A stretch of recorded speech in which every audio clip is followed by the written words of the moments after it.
we provide you the platform to turn your dreams into reality. Give wings to your aspirations with KR Mangalam University. Etawah कथावाचक कांड लगातार गर्माता जा रहा है। अखिलेश यादव की एंट्री के बाद अब धीरेन्द्र शास्त्री का भी बयान आया है। धीरेन्द्र शास्त्री ने क्या कहा और अखिलेश यादव ने क्या कहा था, इस पूरे मुद्दे की जानकारी के लिए हमारे साथ जुड़े हैं चेतन, पूरा मुद्दा क्या है और किसने किसको क्या कहा और अब क्यों बवाल मचा है? देखिए, बवाल तो तब से ही है सोनम, जब से जो कुछ तस्वीरें इटावा से सामने आई जहां पर यादव समाज से ताल्लुक रखने वाले जो कुछ लोग कथा करने गए थे गांव में, उनको पीटा गया, उनके साथ अभद्रता की गई, पुलिस तक वो मामला पहुंचा, गिरफ्तारी में हुई, तमाम चीजें वो एक अलग चल रही हैं। लेकिन इसके बाद राजनीतिक एंट्री होती है अखिलेश यादव की, जो कि पूर्व मुख्यमंत्री हैं और समाजवादी पार्टी के राष्ट्रीय अध्यक्ष भी हैं। उन्होंने साफ तौर पर एक तो सबसे पहले प्रदेश की सरकार भारतीय जनता पार्टी पर निशाना साधा और ये भी उन्होंने आरोप लगाया कि एक समुदाय की तरफ से, एक वर्ग की तरफ से दूसरे यादव समाज को प्रताड़ित करने का काम किया गया।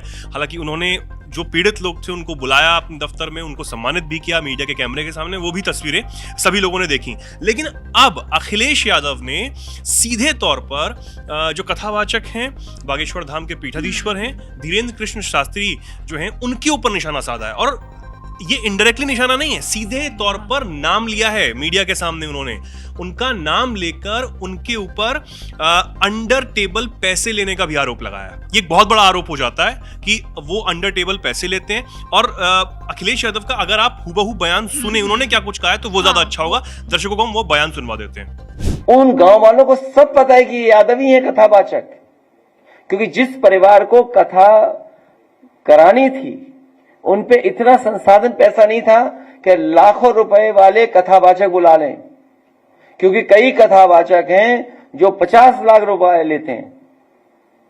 कोई किसी की हैसियत है कि धीरेन्द्र शास्त्री को बुला ले अपने घर कथा के लिए?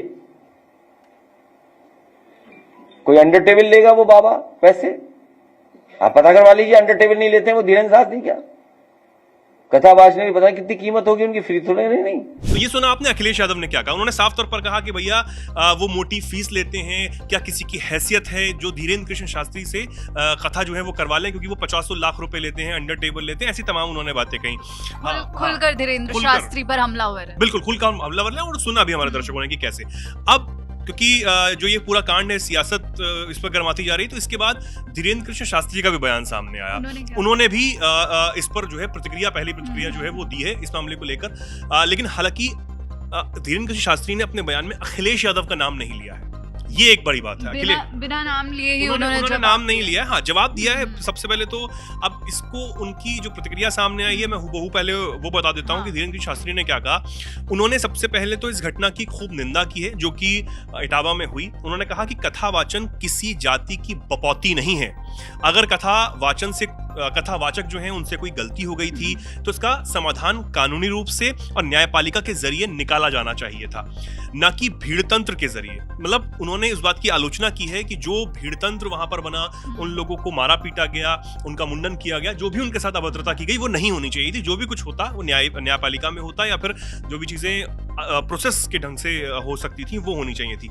अब जो उन्होंने कहा ये वही बात है जो अखिलेश यादव भी बोलते आए हैं और जो भी इस तमाम चीजों की निंदा कर रहे हैं, जो भी घटना की निंदा कर रहे हैं, वो भी वही उन्होंने बात कही है। हालांकि अखिलेश यादव ने जो कुछ धीरेन्द्र शास्त्री पर बोला, उनका नाम लिया, उनके ऊपर जो आरोप लगाए अंडर टेबल पैसे लेने के कि इतने आप तमाम पैसे लेते हैं, तमाम चीजें लगी उन पर धीरेन्द्र शास्त्री तो अभी तक उनकी प्रत्यक्ष रूप से कोई जवाब इस पर सामने नहीं आया है। लेकिन जो उनके समर्थक हैं धीरेन्द्र कृष्ण शास्त्री के और समाजवादी पार्टी के जो कार्यकर्ता हैं, उन दोनों के बीच में सोशल मीडिया पर खूब जमकर बहस जो है वो छिड़ी हुई है।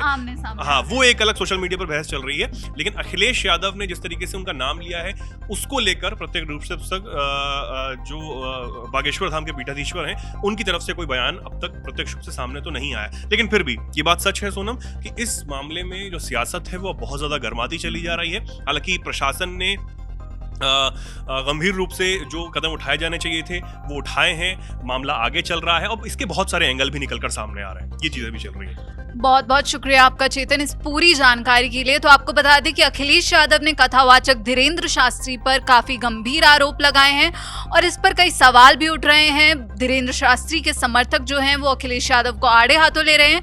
अब देखते हैं कि इस पूरे मामले में आगे क्या अपडेट्स आते हैं। ऐसी ही खबरों और वीडियोस के लिए जुड़े रहिए दैनिक जागरण के साथ।